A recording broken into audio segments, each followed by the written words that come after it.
માણ્યો.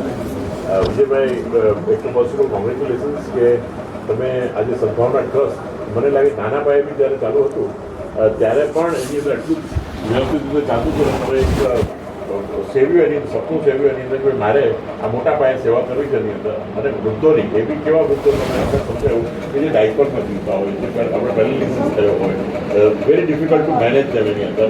એ લોકોનું એક પોતાના ઘરની અંદર પોતાના સગા મા બાપ હોય એની અંદરથી લોકો દૂરી કરતા હોય, ત્યાં એ પર્ટિક્યુલર ટાઈમમાં એવા ટાઈમની અંદર એવા માતા પિતાને અહીંયા આગળ તમે સાચવવાના છો.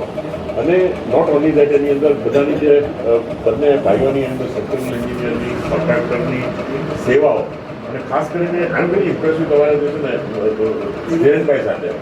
ધીરેનભાઈ, હું તમને જ્યારે બી મળ્યો છું, ઓફકોર્સ વિજયભાઈને મેં આજે બી જોયા, એટલી બહુ જ સરખી એની અંદર જે છે ને એની અંદર જે આત્મવિશ્વાસ, એને કંઈક આપવાની લાગણી, એ તો મને ગમ્યું છે એની અંદર. પણ હું આઈ એમ વેરી ઇમ્પ્રેસિવ છું ધીરેનભાઈ, વેરી ઇમ્પ્રેસિવ. જ્યારે તમે મળ્યો છો ત્યારે મને હંમેશા તમારામાં બી સદભાવના દેખાણી છે એની અંદર.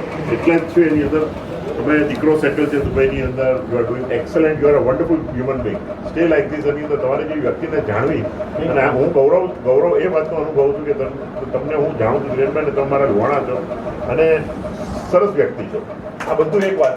એક જે રીતે વિજયભાઈ કીધું, મેં એમને પૂછ્યું એ રીતે કે રફલી અબાઉટ કેટલા રૂપિયાનો પ્રોજેક્ટ છે? તો મેં કીધું રફલી 500 કરોડ રૂપિયાનો પ્રોજેક્ટ છે. તો મેં કીધું એ તો લગભગ કદાચ એ વખતે પૂરા થઈ ગયા છે. મને એક્ઝેક્ટ નથી ખબર, પણ એ વખતે આટલા પૂજા નહોતા થયા.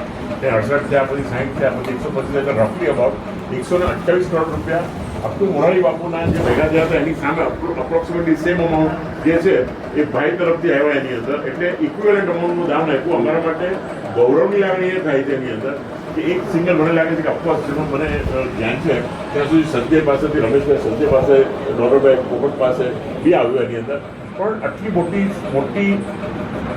125 કરોડ રૂપિયાનું દાન એક સિંગલ હેન્ડેડલી પોતાના ભાઈની વાતે, હસુભાઈ અને ઉર્મીબેન, ખાસ કરીને ઉર્મીબેન, તમને બી ધન્ય છે એની અંદર કે તમે જે છે ને એક સાક્ષાત અંબાની જેમ તમે જે છે ને ભાઈની સાથે રહી અને તમે એમને બધી રીતે મદદ કરી. અને જો હું હોસ્પિટલમાં હતો ગયા વખતે માંદા પડ્યા અનફોર્ચ્યુનેટલી, ત્યારે બી બંને ભાઈ બહેનોએ બહુ જ એબ્સોલ્યુટલી એની અંદર જે ઉર્મીબેને જે સેવા કરી છે, હું તમને કહું, તમે તો એ વખતે બહુ જ ઓલામાં હતા, પણ ધન્ય છે ઉર્મીબેન તમને બંને ભાઈ બહેનને. અને ખાસ હું વિનુભાઈને કહું કે વિનુભાઈ જે પૈસા કમાણા એ પૈસા કેટલા લેખે લાગ્યા એની અંદર. વિનુભાઈ અને બંને ભાઈઓ મળી અને જે થયા, અને ભાઈને આવી રીતે યાદ કરો એ સાહેબ, આપણે એક જમાનો જોયો છે રામ લક્ષ્મણનો, અમે તો રઘુવંશી કહેવાય, એટલે અમે તો એની અંદર જે છે ને રામ અને લક્ષ્મણની જોડી કહી શકીએ એની અંદર. કારણ કે અમારે તો સાક્ષાત્કાર અને રઘુવંશી ટીમ જો આટલું બ્યુટીફુલ કામ કરતા હોય એની અંદર અમે તમારા માટે એક રઘુવંશી તરીકે અને એક ખૂબ લાગણી અને ખૂબ જ અત્યારના જે છે હું તમને કહું કે ગૌરવ અનુભવીએ છીએ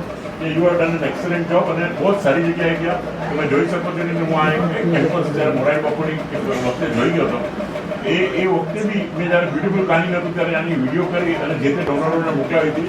મેં કીધું કે અહીંયા it is worth investing money. Investing means લોકોને બધા સારા કામે સત્કર્મોમાં પૈસા જાય. એમાં એક મોટું સત્કારમાં જે વિજયભાઈએ, ધર્મેશભાઈને બધા જે આપેલું તમારા ખેતાણીને, એ માટે બધાને ખૂબ ધન્યવાદ. Once again all our best wishes. એની અંદર ભગવાન કરે કે કોઈને અહીંયા આવવાની જરૂર ન પડે, પણ કોઈને જેને જરૂર હોય એનું અહીંયા આગળ બીજું સરખી રીતે સંચાલન થશે એમાં મને કોઈ ડાઉટ નથી. બધાને જય સિયારામ.